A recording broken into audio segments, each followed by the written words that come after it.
સ્વપ્નસ કિચનમાં આપ સૌનું હાર્દિક સ્વાગત છે. તો આજે આપણે બનાવવાના છે દાળ મખણી. તો એના માટે છે ને મેં જુઓ અહીંયા એક વાટકી આખા અડદ પલાળ્યા છે અને રાજમા પલાળ્યો છે. તો જુઓ આપણે રાજમા પલળી ગયા છે અને અડદ છે એ પલળી ગયા છે. જુઓ તો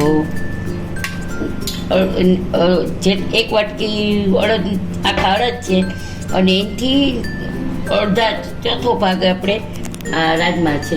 તો હવે આપણે કુકરમાં બાફવા મૂકી દઈએ છીએ. મેં 3-4 પાણીએ સાફ પાણીએ ચોખ્ખા તો એ નાખ્યા છે અને આપણે એમાં નિમક નાખી દઈએ. તો આપણે દાળ મખની અને જીરા રાઈસ બનાવવાના છે. તો સ્વાદ અનુસાર નિમક નાખશું અને હવે આપણે એને બોઇલ કરવા મૂકી દઈશું. અહીંયા આપણે જુઓ મેં અહીંયા એક વાટકી ભાત પલાળ્યા છે, તો આપણે આને જીરા રાઈસ બનાવવાના છે. તો આમ બાજુ એ મૂકી દઈએ. તો બે બાજુ આપણી રસોઈ ચાલુ. આપણે ગેસ બંધ કરી દીધો છે અને આપણે ભાતનો એક દાણો સરસ છૂટો થઈ ગયો છે. હવે આપણે એને ઓસાવી લઈશું. બસ અહીંયા આમાં ઓસાવી દઈશું આપણે. તો તમે જોઈ શકો. ચલો ગાઈસ, જો આપણે અહીંયા અમૂલ બટર નાખ્યું છે. દાળ મખની છે તો માખણ તો એમાં જોઈએ જ આપણે. તો માખણ નાખ્યું છે અને થોડુંક ઓઇલ બે મિક્સ કરીને નાખ્યું છે. તો હવે આપણે સરસ વઘાર આવે એના માટે વાટ જોવાની છે. તેલ ગરમ થઈ જાય.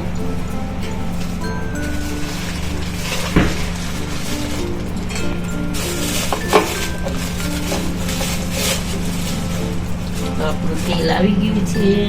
હવે આપણે એમાં અને અહીંયા જુઓ મેં છે ને અહીંયા ટમેટું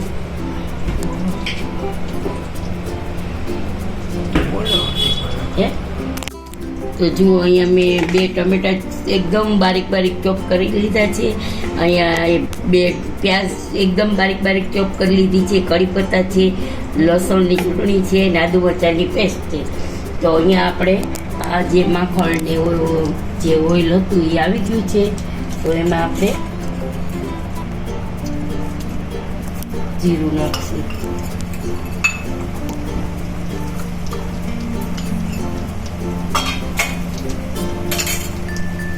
પછી આપણું જીરું એક તમાલપત્ર નાખ્યું છે, એક બાદિયું નાખ્યું છે.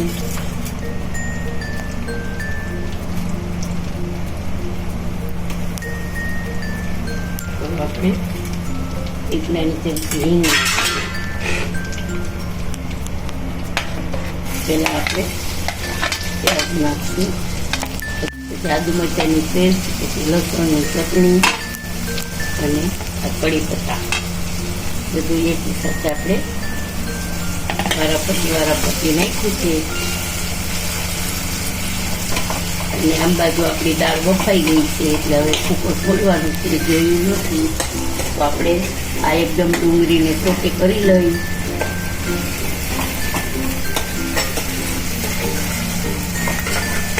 એકદમ સરસ સોતળાઈ ગઈ છે.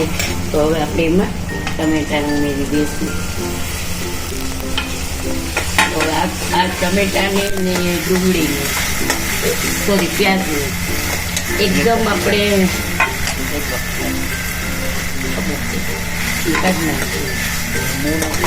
તો ડુંગળીને પ્યાજને ટમેટાને એકદમ આપણે સોફ્ટ કરી નાખવા છે, સોફ્ટ કરી દેવાના છે. હવે આપણે એમાં સ્વાદ અનુસાર નિમક નાખશું, કારણ કે આપણે દાળમાં નિમક નાખ્યું છે એટલે આમાં આના પૂરતું જ આપણે નાખશું જોઈ પ્રમાણે.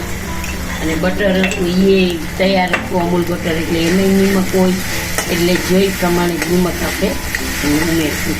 હવે આપણે આને ઢાંકી દઈશું.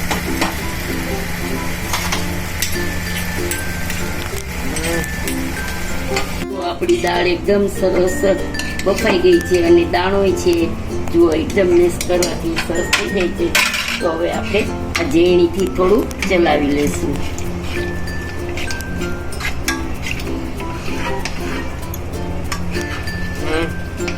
આપણા ટમેટા ને પ્યાજ એકદમ સોફ્ટ થઈ ગઈ છે.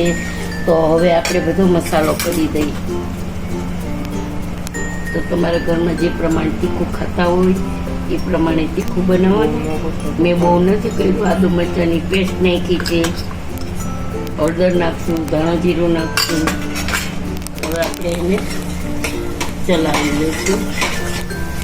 પછી આપણે આ જે દાળ છે ને એને થોડીક મેશ કરી દીધી છે, તો જો એ આપણે આમાં ઉમેરી દઈશું.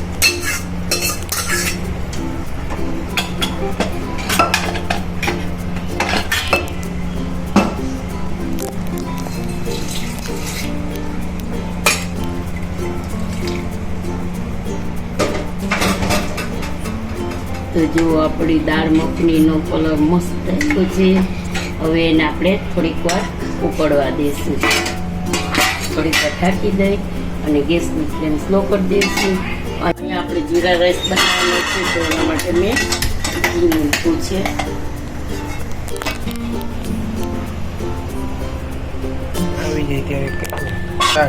તો જો આપણું ઘી સરસ એકદમ આવી ગયું છે, તો મેં ગેસની ફ્લેમ બંધ કરી દીધી છે. તો હવે આપણે જીરા રાઈસ છે એટલે ખૂબ જ જીરું થોડુંક વધારે નાખશું, થોડીક હિંગ નાખશું અને ગેસની ફ્લેમ બંધ કરી દીધી છે મેં. તો હવે આપણે આ બધા રાઈસ નાખી દઈશું.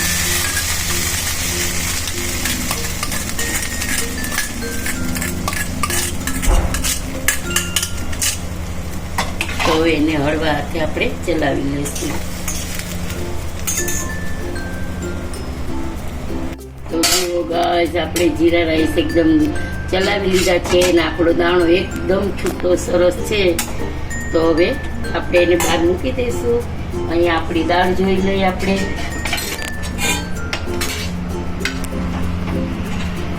તો આપણી દાળ સરસ ઉકળી ગઈ છે.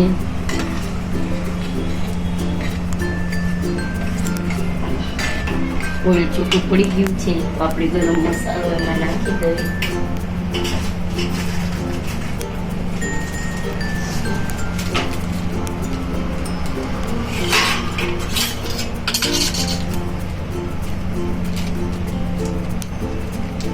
એક નાની ચમચી ગરમ મસાલો આપણે નાખી દઈએ છીએ.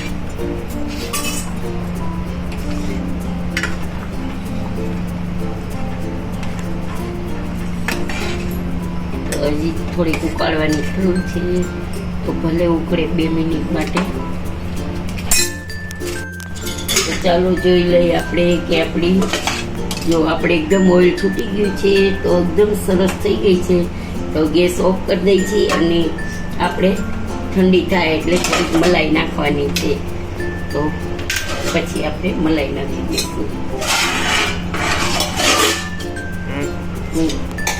તો જો ગાઈસ, આપણી દાળ મખની તૈયાર છે. તો ઉપર માખણનો પીસ નાખ્યો છે અને અહીંયા આપણા જીરા રાઈસ રેડી છે. તો તમે જોઈ શકો છો કે એક દાણો છૂટો છે સરસ. તો આજનો વિડીયો તમને કેવો લાગ્યો તે જરૂરથી જણાવજો. લાઈક કરજો, સબસ્ક્રાઈબ કરજો અને કમેન્ટમાં જરૂરથી જણાવજો કે આજનો વિડીયો તમને કેવો લાગ્યો. તો ચાલો આપણે સર્વ કરી દઈએ.